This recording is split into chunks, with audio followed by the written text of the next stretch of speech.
architects have to become more than just designers of two-dimensional facades or three-dimensional architectural objects. We have to become designers of ecosystems, systems of both ecology and economy that channel not only the flow of people through our cities and buildings, but also the flow of resources like heat, energy, waste, and water into these sort of perpetual motion engines that sort of stop seeing our presence, like the human presence on planet Earth, as a sort of detrimental to our ecosystem, but actually tries to sort of integrate and incorporate our consumption patterns and our leftovers into our natural environment. The reason for this sort of expanded role of the architect is because of the atmosphere you capture in this image. It was taken at the COP15, the United Nations Conference on Climate Change in Copenhagen a year and a half ago. And as you can see on Sarkozy and Brown and Merkel and even Obama, it wasn't exactly a party.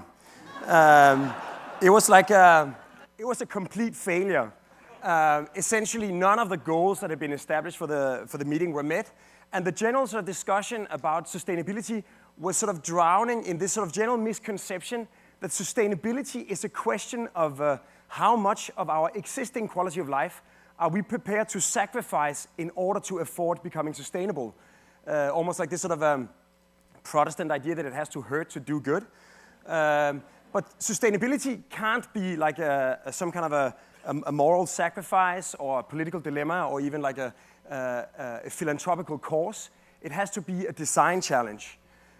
So when we were sort of recently asked to do the Danish pavilion for the Shanghai World Expo that was focusing on sustainable cities, we tried to ask ourselves if there was another sustainability than this sort of sad, depressing one. We tried to ask ourselves if we could find examples where sustainable cities and buildings actually increase life quality. So we decided to make the pavilion as a sort of condensation of how Danish cities, through their sustainable designs, actually increase life quality. We conceived of the pavilion as a sort of loop of a Danish street, complete with the blue bicycle lanes of Copenhagen. Because in Copenhagen, 37% of the Copenhageners commute by bike. So people visiting could actually feel how cool it is to ride a bike through the city instead of sitting in a traffic jam or looking endlessly for a parking spot. Also in Copenhagen, our harbor water has become so clean that you can swim in it. So you don't have to like take the bus for hours to go to the Hamptons. You can actually jump in the port. So at the heart of the pavilion, we allowed the visitors to experience on their own bodies how clean, if not how cold, the Danish harbor water is. And in the middle of this sort of harbor bath, we decided to place the little Mermaid of Denmark. Not a copy of the mermaid. We actually moved her to China. We had to wrest her out of the hands of the Danish equivalent of the Tea Party, who was trying to pass a law specifically against moving the mermaid. We had to get her through Chinese customs. And there she is. In her absence, we invited the Chinese artist Ai Weiwei to sort of install an installation. He installed a Chinese surveillance camera.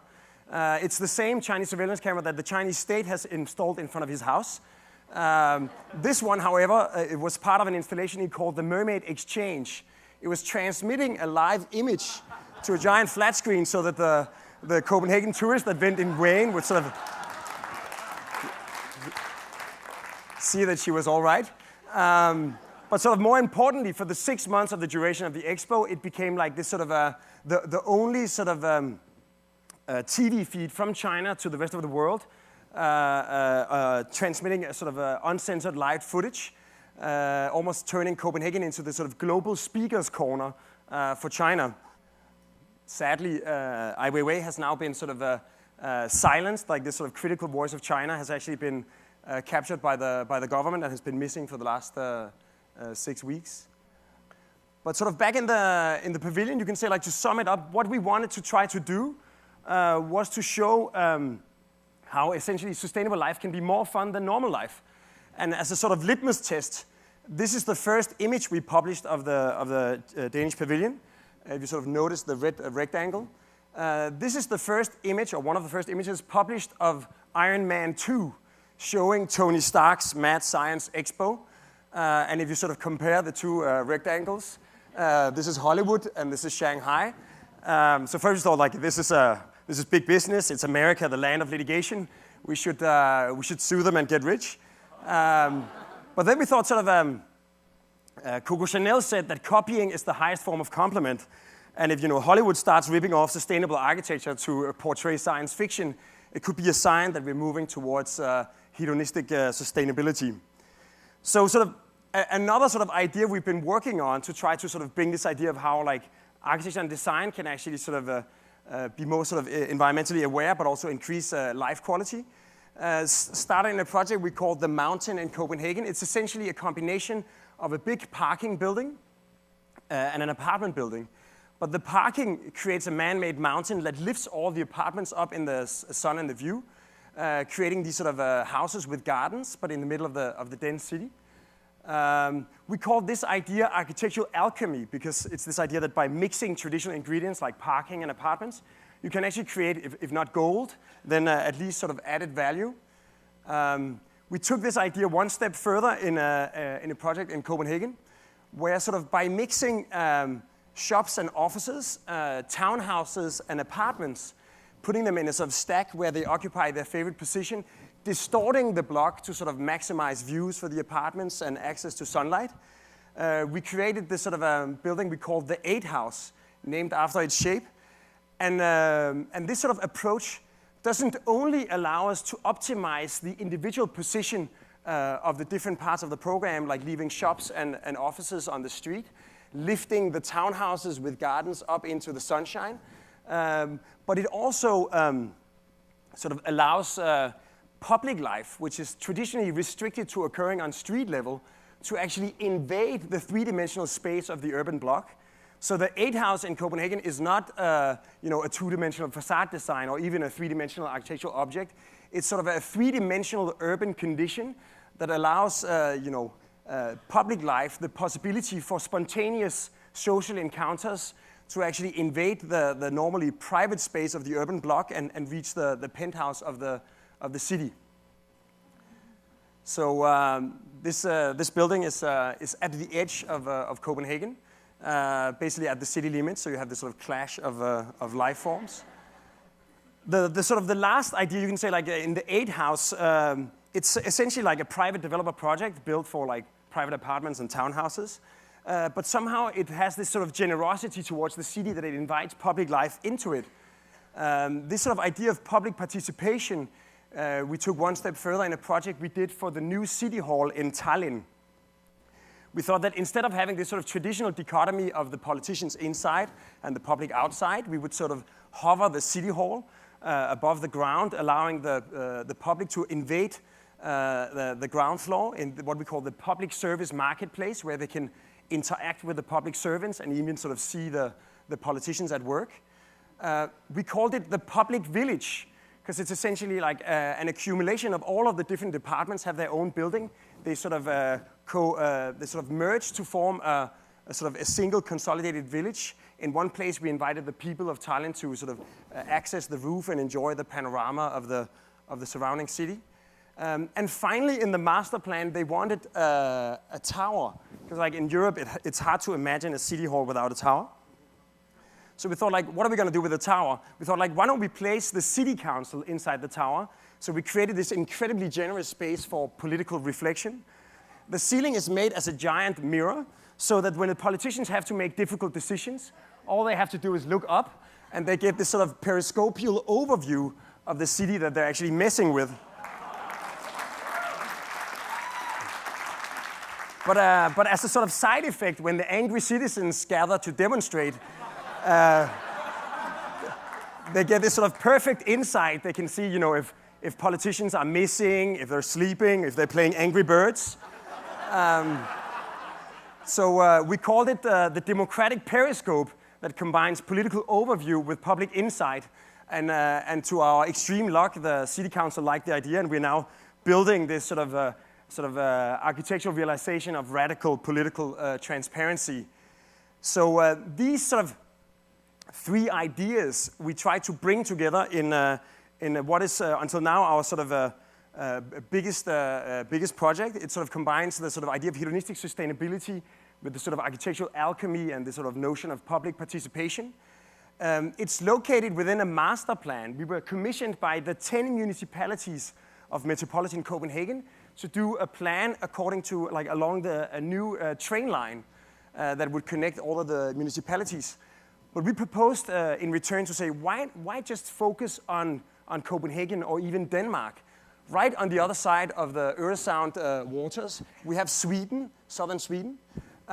It's sort of the most densely populated and most sort of economically active region in Scandinavia.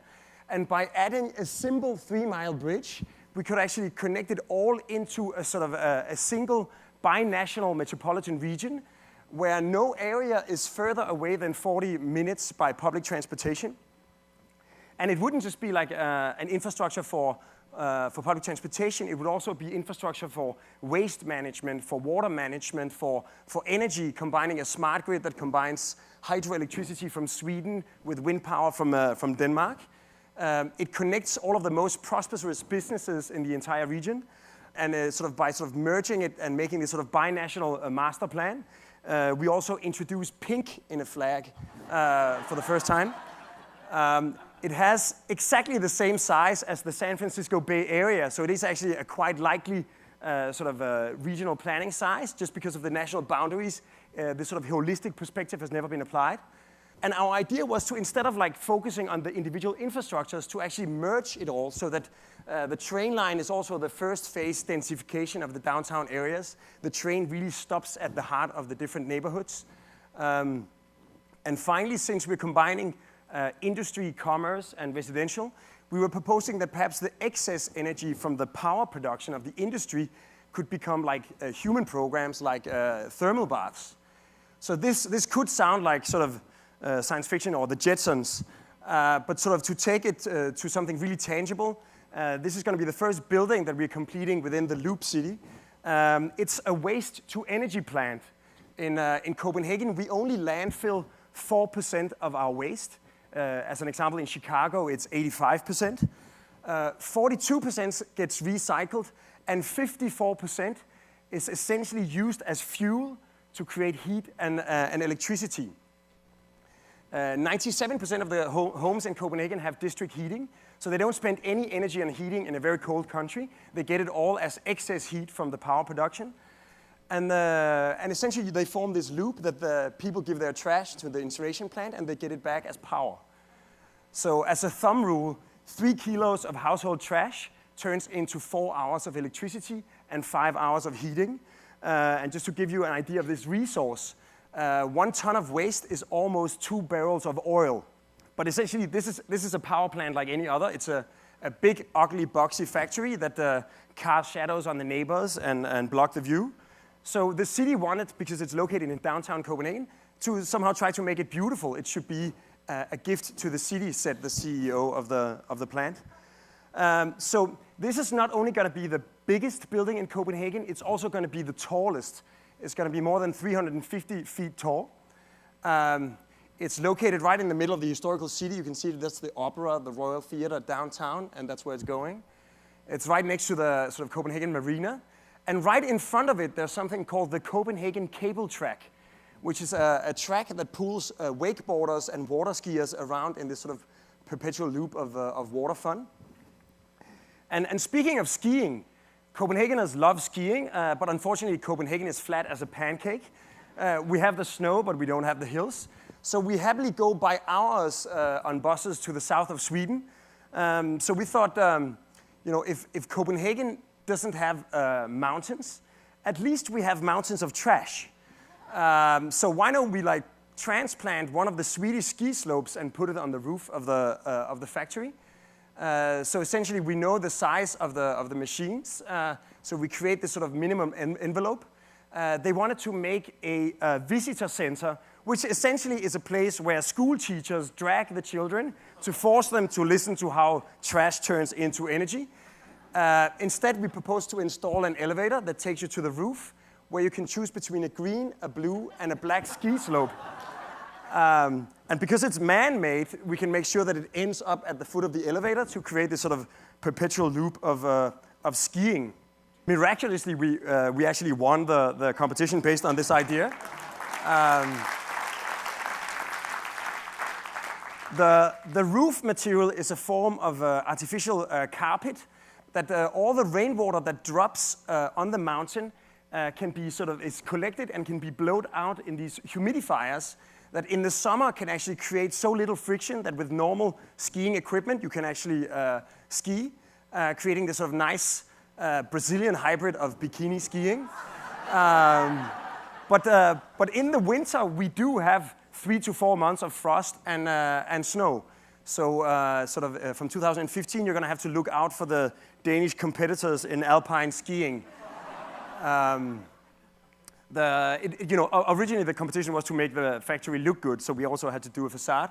We proposed to make it out of these giant planters made out of recycled plastics.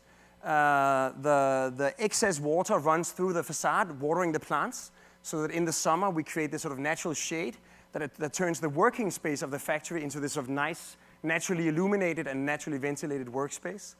At night you see the machines working inside the factory. So you can say like the sort of initial vision of trying to design our cities and buildings as ecosystems is quite close to materializing in this project, because like not only locally does the sort of reuse of the water, the daylight, the natural ventilation, but also in a sort of more regional perspective, together with Copenhagen and the rest of the Loop City, the plant actually forms an ecosystem.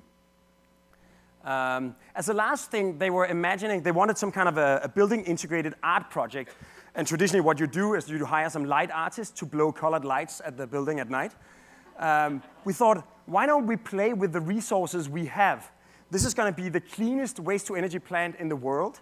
The smoke coming out of the chimney is completely non-toxic, but it still does contain some CO2. A lot less than the current plant, but it does contain some of it. So we thought, like, why don't we design the mouth of the chimney in such a way that it sort of fills gradually with CO2, and when it contains 100 kilos, it compresses and puffs a giant smoke ring.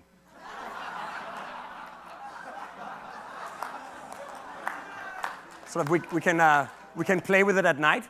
But of course, like on one hand, we like it because like it's almost like the ultimate artistic expression of hedonistic sustainability. You take the symbol of the problem, the pollution, the chimney, and turn it into something playful. But more importantly, one of the main drivers of behavioral change is knowledge. That if people don't know, they can't act. And when my nephews ask me, what's a ton of CO2, I have to say, I don't have a clue. In 2015, I can tell them to count 10 smoke rings. And when they've counted 10 of them, we have just emitted 1 ton of CO2. So you can say like the waste-to-energy plant in Copenhagen is not only sort of economically and ecologically sustainable by turning waste into energy, it's also socially sustainable because it turns a power plant into a park and turns a flat land into sort of a man-made mountain for skiing. So as a last thing, you might object that this is something that can only happen in sort of a sunny, semi-socialist, sentimental Scandinavia. But just to wrap it up, recently we got approached by Durst Fedner Residential of Manhattan to look at this site on the West Side waterfront. It's quite far away from the nearby parks. It's right next to the Helena, a building owned by our client, named after his daughter. And normally residential in the area looks like this, sort of extruded boxes. We thought, why don't we, having spent 10 years of my career as an architect trying to escape the tyranny of the Copenhagen Courtyard as a typology, we thought that maybe in Manhattan this idea of creating an urban oasis at the heart of the block could be interesting. If you like, the Copenhagen Courtyard is at the architectural scale what Central Park is at an urban scale, a human habitat surrounded by a dense wall of people. So we asked ourselves, what happens when you combine a skyscraper with a courtyard? Essentially, what would a court scraper look like? So first, we placed the courtyard next to the Helena. We try to preserve all of its views to be a good neighbor, but also because it is our client's building. And then in the northeast corner, to create density and views, we lift it up to 450 feet, creating this sort of warped perimeter block that has views and sunshine from the west side. And what happens is that you can say traditionally, perimeter blocks or courtyards are secrets kept for the tenants. In this case, it really becomes the main facade of the building towards the highway, almost showing how the rejuvenation of the waterfront moves into the city fabric itself. And the warped geometry also brings daylight to the streetscape. And finally, all of the apartments are rotated towards the view, creating this sort of pattern of balconies, but also allowing the residents to recognize their own apartment almost as a building within the building. And of course, people living next to the roof have these nice views of the Hudson. So because of the incredible asymmetry, the courtyard really goes from 42 inches to 400 feet and back down again.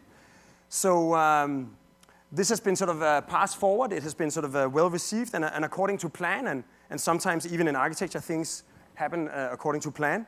We should be breaking ground the 1st of September this year. So so you can see like some of the sort of architectural evolution we've been conducting in Scandinavia is now starting to crossbreed with sort of New York typologies. To finish off, this is what it could look like driving down the West Side Highway in 4 years.